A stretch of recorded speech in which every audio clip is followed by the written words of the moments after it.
Om Sthapakaya cha dharmasya sarvadharmasvarupine avatara varishtaya Ramakrishnaya te namaha.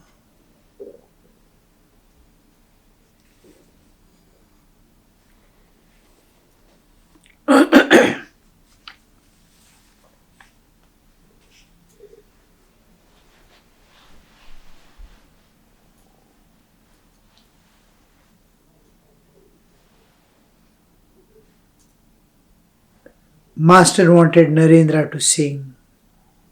The disciple was not feeling well, but at the master's earnest request, he sang to the accompaniment of the tanpura. Sing, O bird, that nestles deep within my heart. He is addressing his own self.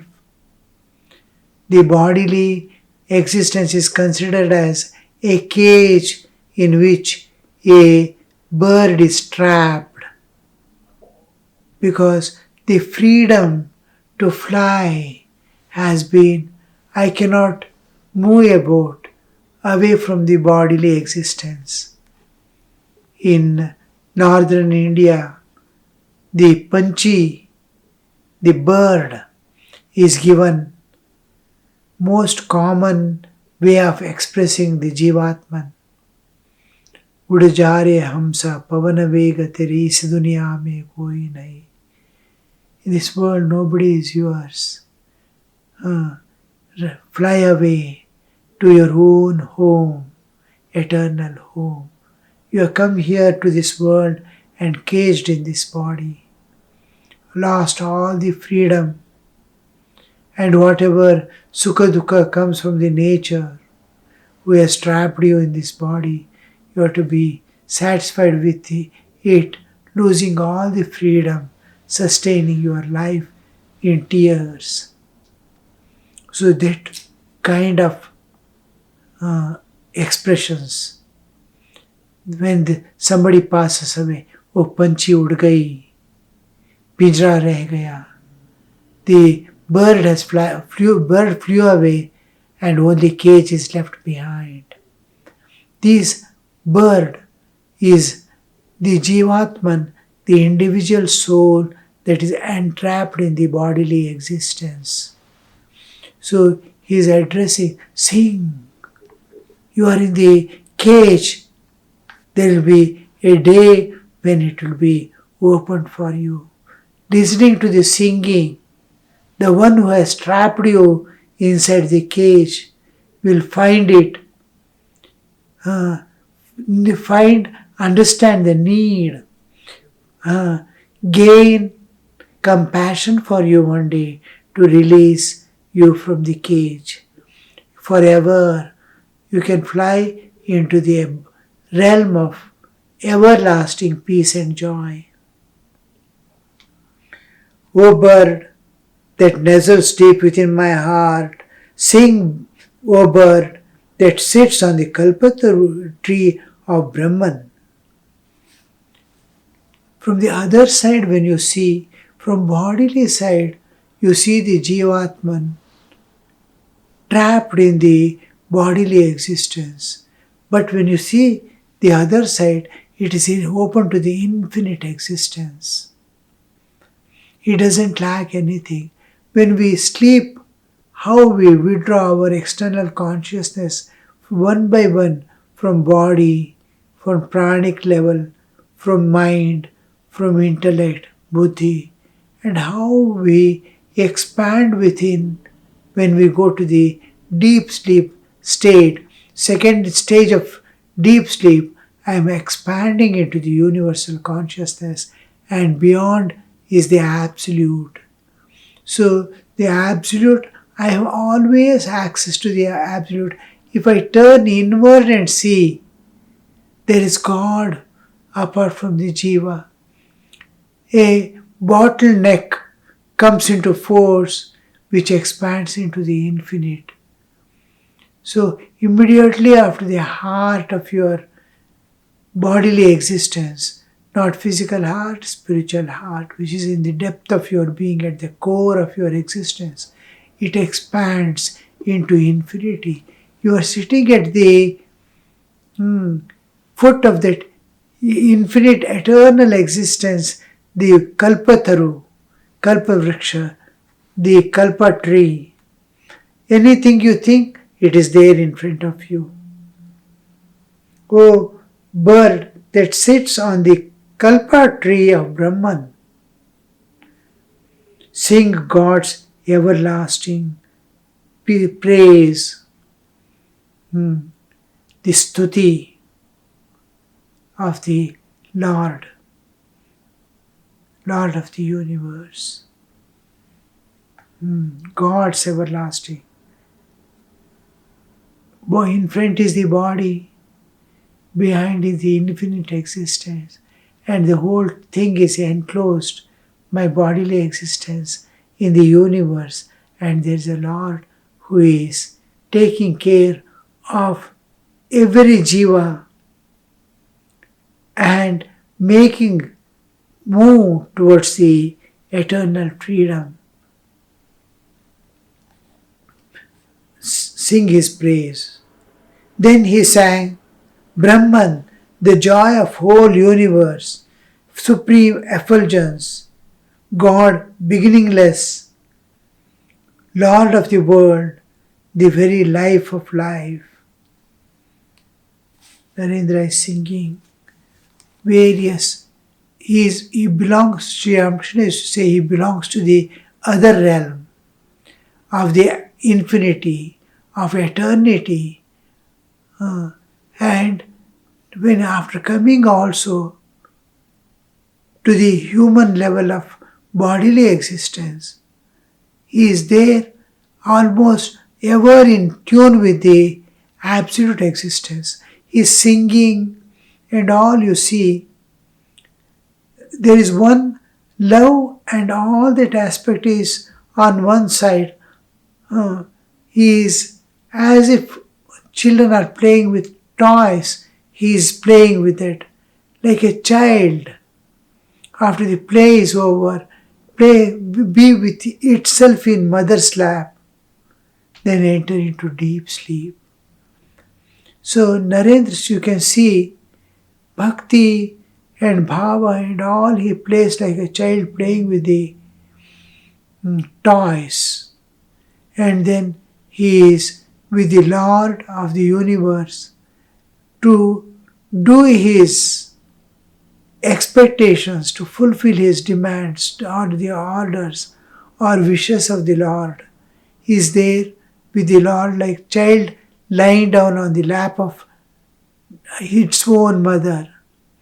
And then you see him with the being one with the absolute, unchanging, eternal reality, like the child has gone into sleep, oneness.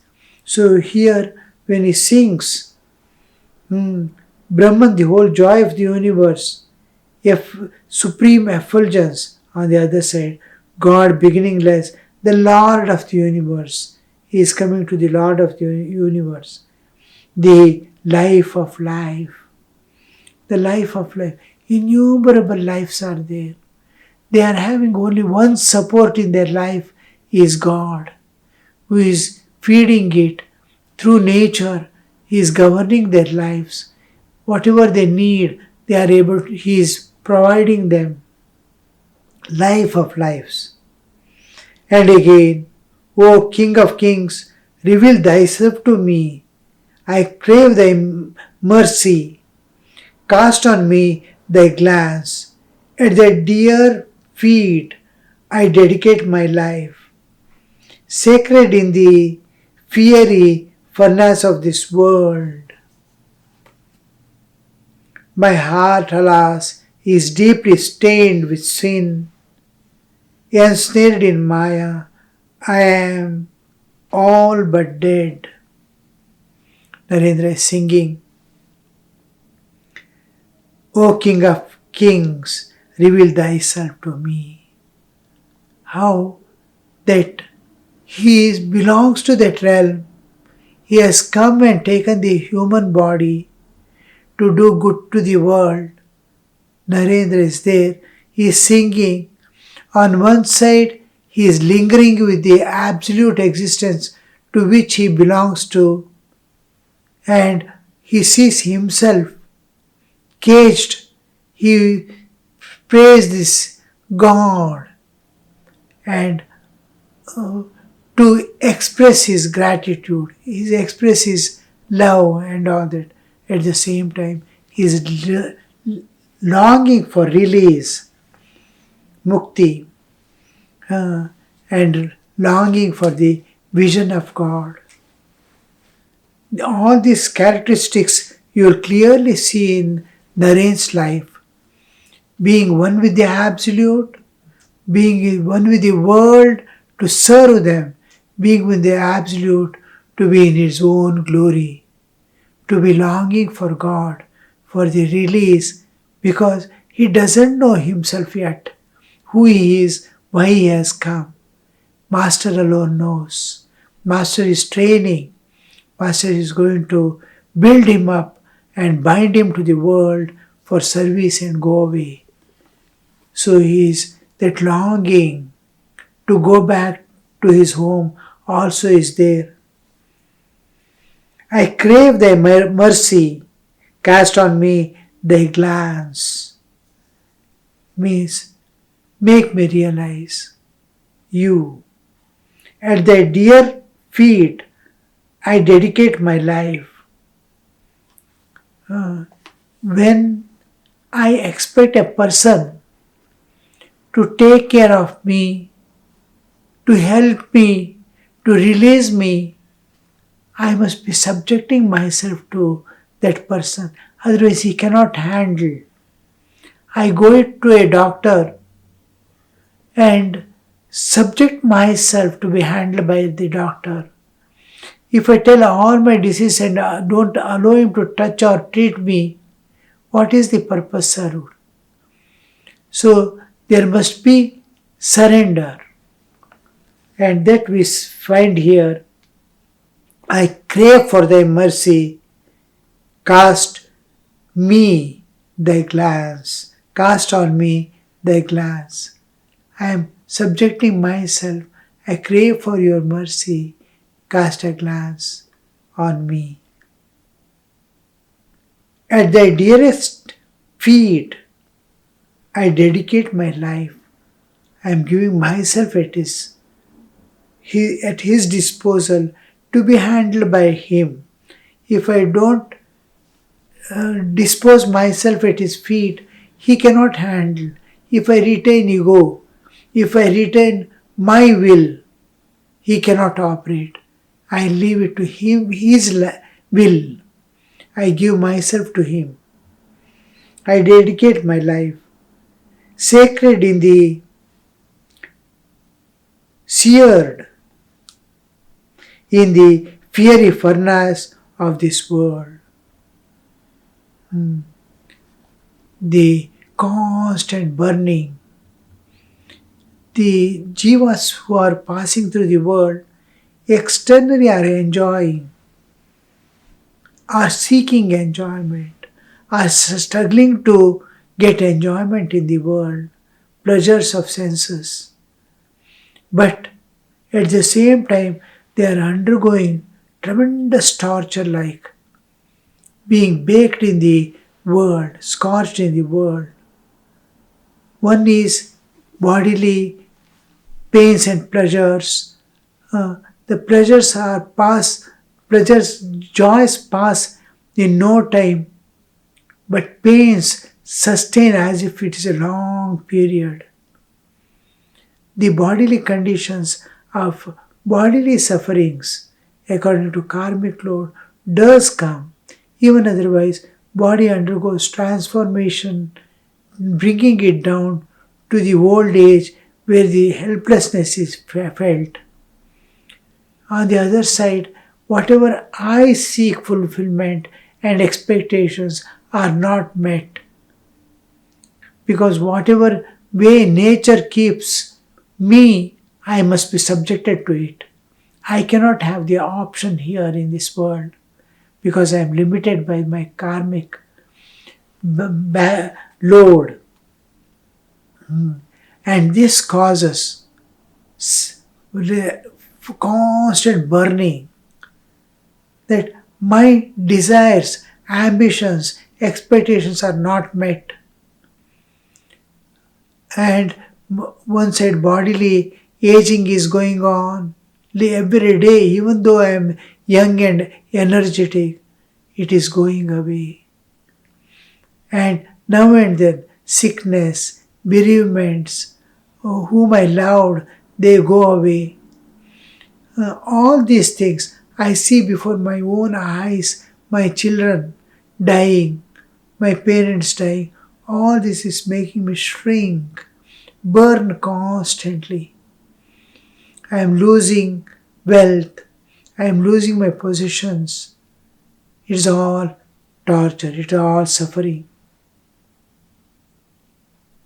That is the fiery furnace of this world. Why does all this exist is to make a perfect metal and give shape. The ore is crushed, smelted, metal is taken out. It passes through various stages to give a perfect shape and utilize it. My heart, alas, deeply stained with sin, ensnared in Maya, I am all but dead. So here we see my heart, alas, deeply stained with sin. Sin is what brings suffering. Merit is what brings me happiness. Sin and merit. Papa, punya. Papa, sin is what I have done harm to others, given pain to others knowingly or unknowingly, intentionally or otherwise. I have been doing that. So this which brings me back pain, all acts. Suppose I dislike certain things, I dislike certain person because it is opposing my joys and sorrows of life. Whenever joys are opposed, when my freedom is curbed, I get hurt. I want to react to that.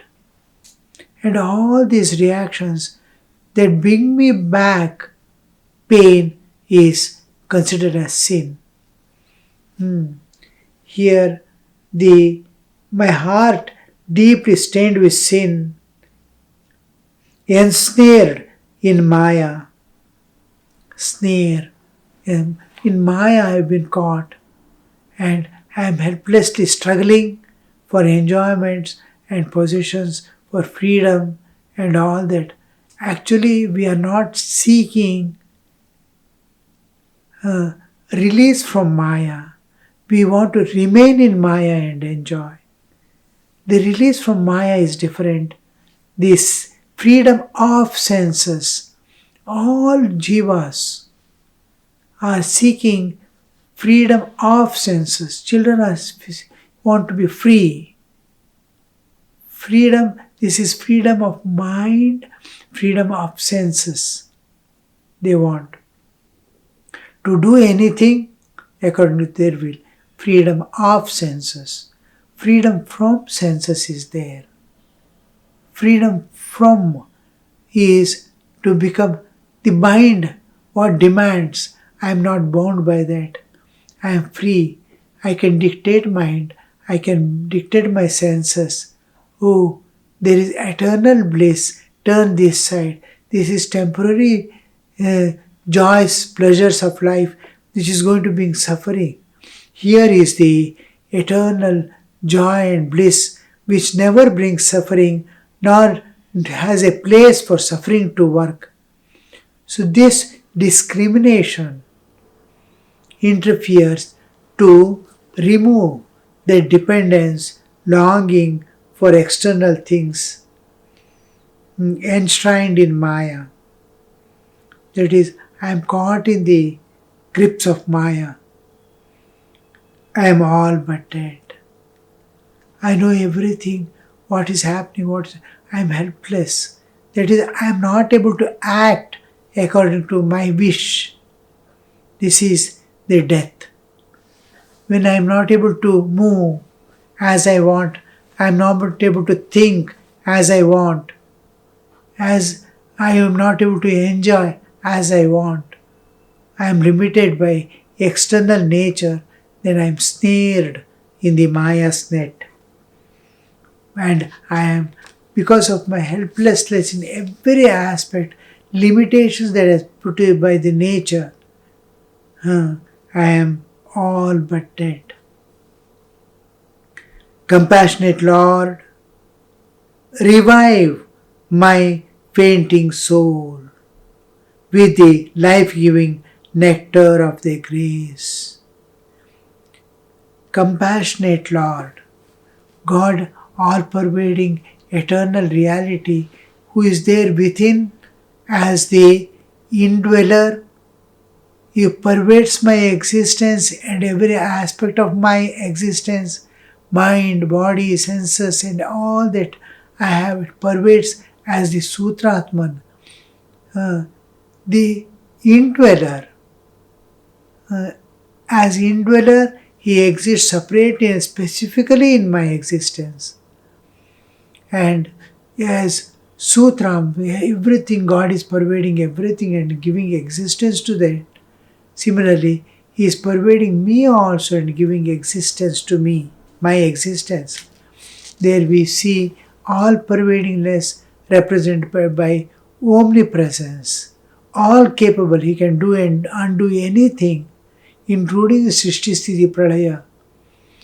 He can do anything. He is all potent. That is omnipotency. Omnipotent. God is omnipotent. God is omnipresent.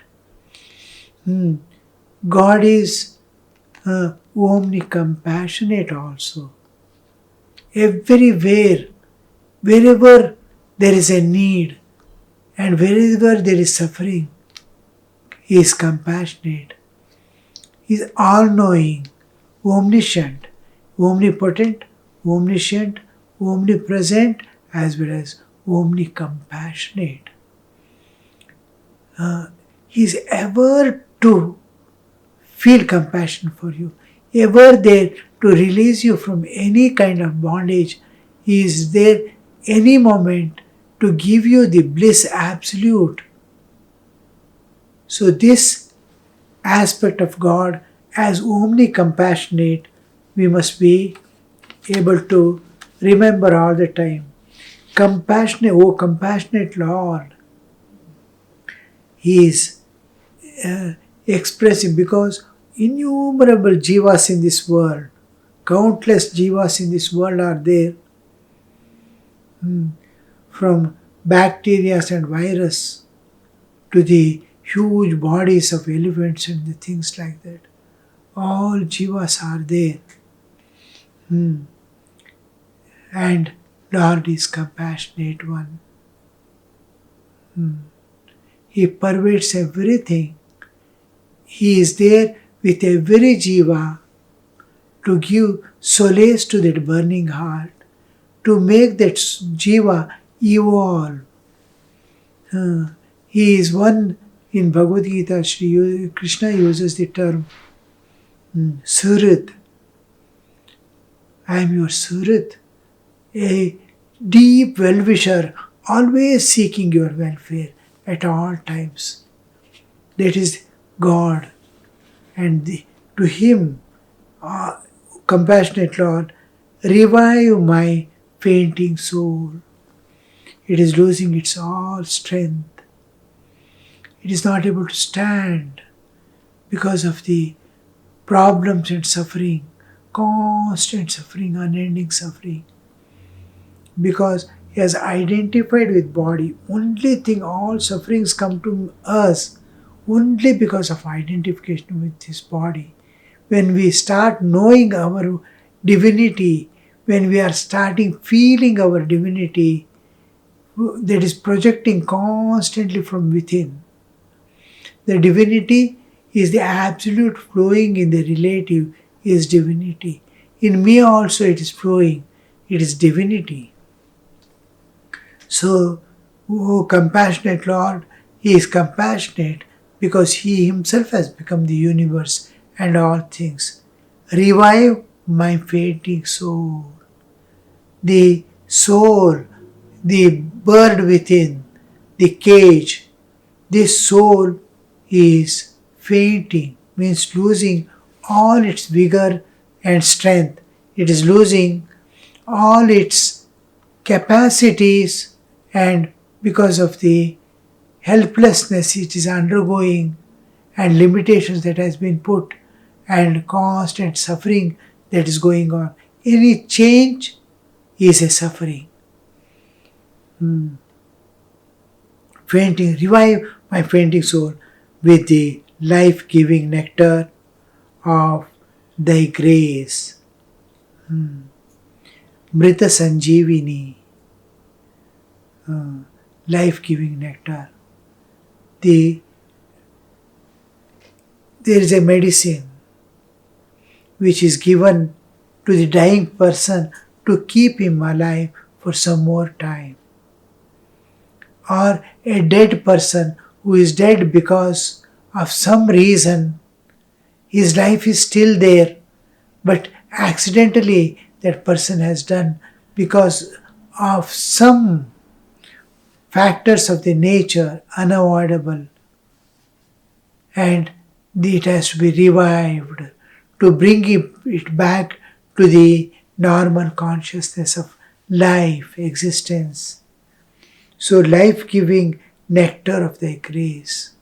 So I am existing and the Lord is participating in my life as the nectar. I am going to die because of identification with the body, but there is the Sanjeevini, Mriti Sanjeevini, which says, oh, you are not this body at all. Body is going to die. You are identifying with this body and weeping. What for are you weeping? This is the first message of in the Bhagavad Gita given by Krishna. You are not at all body. Why are you weeping like this? Why are you suffering within? You have no purpose to suffer or express pain because you are not body. First thing, message Sri Krishna gives to Arjuna, who is in despondency, who is completely hatasha, to that person, what can you give? And this, to give life again, to revive, to make him a man again, stand up in the world, strive for one's own release and strive for the welfare of the society. And this is what is this that strengthens is the knowledge that comes from within. You are eternal. You are divine. You are no death. You are inner self, Atman, which is enclosed in the, appears to be enclosed in the bodily existence. This is Mrita Sanjeevini. Om Shanti Shanti Shanti Harihi Om Tat Sat Shri Ramakrishna Arpanamastu.